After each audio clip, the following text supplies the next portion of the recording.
Hi, second graders.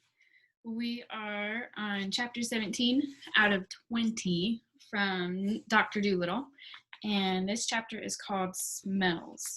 So the last chapter was, they were all dancing on the table and happy and excited because the little boy, let's see, he knows that his uncle is okay, kind of. Okay, so smells. Your uncle must now be found, said the doctor. That is the next thing, now that we know he isn't thrown into the sea. Then Dab Dab came up to him again and whispered, Ask the eagles to look for the man. No living creature can see better than an eagle. When they are miles high in the air, they can count the ants crawling on the ground. Ask the eagles. So the doctor sent one of the swallows to get some eagles. In about an hour, the little bird came back with 6 different kinds of eagles. Wow. A black eagle, a bald eagle, a fish eagle, a golden eagle, and an eagle vulture, and a white-tailed sea eagle. Each was twice as tall as the boy. They stood on the rail of the ship like round-shouldered soldiers, all in a row, stern and still and stiff. Their gleaming black eyes darted everywhere, glancing here, glancing there, all around. Gub Gub was really scared of them and hid behind a barrel. He said he felt as though their terrible eyes were looking right inside of him to see what he had eaten for lunch. That would be a terrible feeling. The doctor said to the eagles, A man has been lost, a fisherman, with red hair and an anchor marked on his arm. Would you be so kind as to see if you can find him for us? This boy is the man's nephew. You know, eagles don't talk very much, and all they said in their husky voices was, You may be sure that we will do our best for John Dolittle. And then they flew off. Gub Gub came out from behind his barrel to see them go. Up and up and up they went, higher and higher and higher still.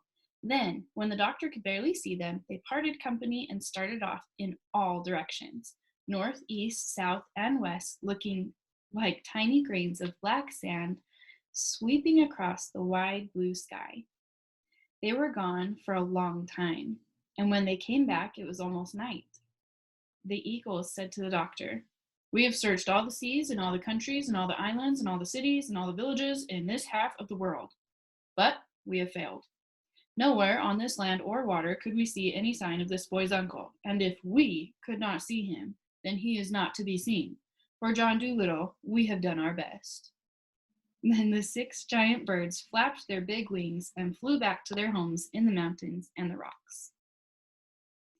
Well, said Dab Dab after they had gone, what are we going to do now? The boy's uncle must be found. There's no 2 ways about that. Boys aren't like ducklings. They have to be taken care of until they're quite old. I wish Chi-Chi were here. He would soon find him. Good old Chi-Chi. I wonder how he's doing. If only we had Polynesia with us, said Tutu. She would soon think of some way. My, she was a clever one. I don't think so much of those eagle fellows, said Jip.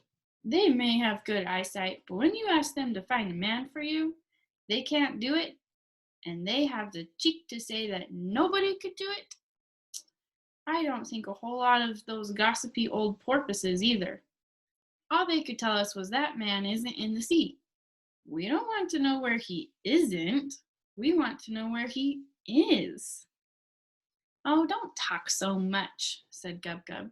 It's easy to talk, but it isn't so easy to find a man when you have the whole world to hunt for him in. You don't know everything, you're just talking. You couldn't find the boy's uncle any more than the eagles could.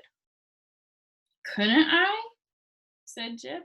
That's all you know. I haven't begun to try yet, have I? You wait and see. Then Jip went to the doctor and said, ask the boy if he has anything in his pockets that belong to his uncle. Will you please? So the doctor asked him, and the boy showed them a gold ring that he wore on a piece of string around his neck because it was too big for his finger. He said his uncle gave it to him when they saw the pirates coming. Jip smelled the ring and said, that's no good. Ask him if he has anything else that belonged to his uncle. Then the boy took from his pocket a great big red handkerchief and said, this is my uncle's too. As soon as the boy pulled it out, Jip shouted, yes, by jingo, black rappy snuff, don't you smell it? His uncle had this handkerchief. Ask him, doctor. So the doctor questioned the boy again, and he said, yes. Ah, wonderful, said Jip. This man is as good as found. Tell the boy I'll find his uncle for him in less than a week. Let us go upstairs and see which way the wind is blowing. But it's dark now. You can't find him in the dark, said the doctor. I don't need any light to look for a man who smells like this handkerchief, said Jip as he climbed the stairs. If the man had a hard smell, like string or hot water, it would be very different. But he has a smell. Does hot water have a smell? Asked the doctor. Certainly it has. Hot water smells quite different from cold water. Why, I once followed a man for 10 miles on a dark night by the smell of the hot water he had bathed in. Now, let us see which way the wind is blowing. Wind is very important in long-distance smelling. It mustn't be too fierce of a wind, and of course, it must blow the right way. A nice, steady breeze is the best of all. Ha! This wind, it's blowing from the north. Then Jip went to the front of the ship and smelled the wind, and he started muttering to himself. Tar, Spanish onions, oil, wet raincoats, crushed laurel leaves, burning rubber, lace curtains, being washed. Nope, my mistake. Lace curtains, hanging out to dry, foxes. Oh, hundreds of them. Cubs and... Can you really smell all of that in the wind? Asked the doctor. Ah, of course I can, said Jip. And those are only the easy smells, the strong ones. Wait now, and I'll tell you some of the harder scents that are coming on this wind, a few of the dainty ones. Then the dog shut his eyes tight, poked his nose straight up in the air, and sniffed hard with his mouth half open. For a long time he said nothing. He was as still as a stone. He hardly seemed to be breathing at all. When at last he began to speak, it sounded almost as though he were singing sadly in a dream. Bricks, he whispered.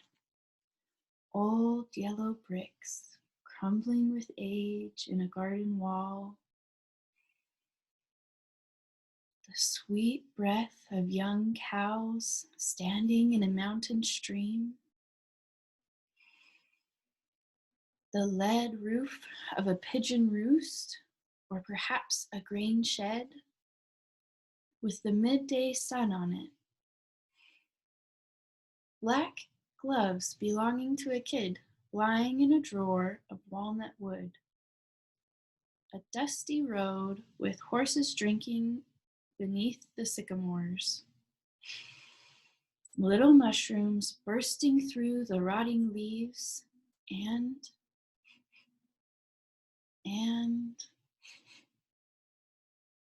Any parsnips? Asked Gub-Gub. No, said Jip. You always think of things to eat. No parsnips whatsoever. And no Uncle Smell. We must wait until the wind changes to the south. I think you're a fake, Jip, said Gub-Gub. Who ever heard of finding a man in the middle of the ocean just by the smell? I told you you couldn't do it. Look here, said Jip, getting really angry. You're going to get a bite on the nose in just a minute. Stop quarreling, said the doctor. That means stop fighting. Stop it. Life is too short. Let's go down to supper. I'm really hungry. So am I, said Gub Gub. And that's where it stops. So next time we are on chapter 18. We have, let's see, 18, 19, and 20. So only 3 more chapters, which is pretty crazy. We'll see if they find the uncle. I hope you guys have a great day.